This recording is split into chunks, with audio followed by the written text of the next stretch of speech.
And so to the chevron stripe square. Now, just looking at this really does put quite a lot of fear in me, partly because I'm now going to have to be knitting with two different balls of wool.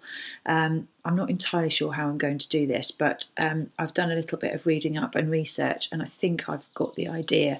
So I've just cast on my 32 stitches in the A colour, which is the dark blue colour, and I've knitted 3, you can just see there, of the A colour, and now I'm going to bring in the B colour. So I think all I have to do is just hold that like that, and then start to knit in the blue, and then start to use the B colour and hold it tight in this hand with the blue, and then do 3 of those like that, and then drop the green and bring up the blue, but bring it over the top of the green. So I'm going to do 3, 1, 2,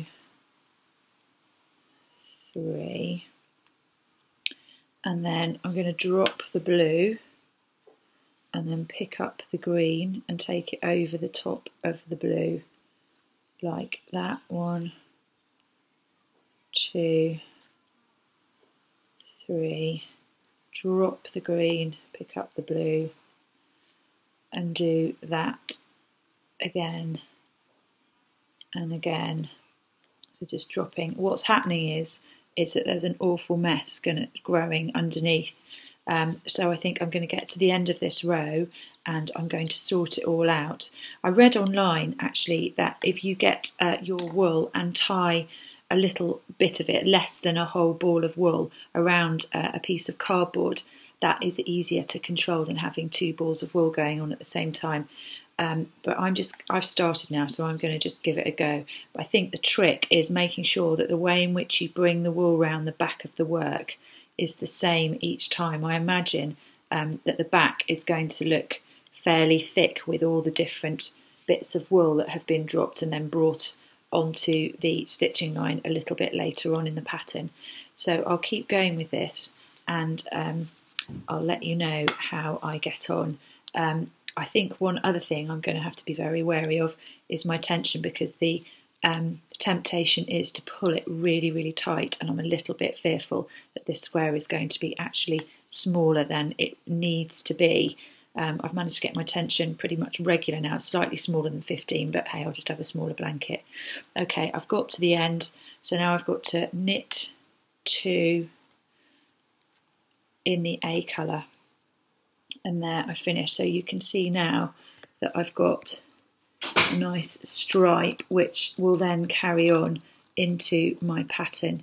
I imagine when I get back to here this is going to be a bit of a problem because it will all be slack, but if I hold it tight then it should be all right. So I'll get going on this and I'll let you know how I do. So there we are, that's my chevron stripe square. It's been quite a difficult one to do. The back of it is great. Actually, I quite like that side as well. It's a lot thicker than all the rest we've done because of the constant moving, and it uses an awful lot of wool. But my biggest issue throughout the whole of this is the fact that I was pulling it really, really tight. So this is actually not as wide as it perhaps should be. But I think with a little bit of teasing and a little bit of pulling, and I haven't flattened it out yet, I think that will be okay. It looks fantastic. I did get lost at one point, and trying to rejoin the stitches once you pulled a couple of lines off was really, really quite hard. In fact, I started again a couple of times. But it's worth persevering with this because the effect is really quite dramatic, particularly when you've got a blue and then a lighter colour with it. So I hope you enjoy that one. When I cast off with the 2 colours at the top. I wasn't sure if that was the best way to do it, but it seemed to me that if I only cast off with one, the other one wouldn't be quite so secure, so I've done it with both. And that was actually all right. It's just a bit thick at the top, but that will be hidden in with the seams when we come to tie sew the blanket together. So, well, good luck with that one.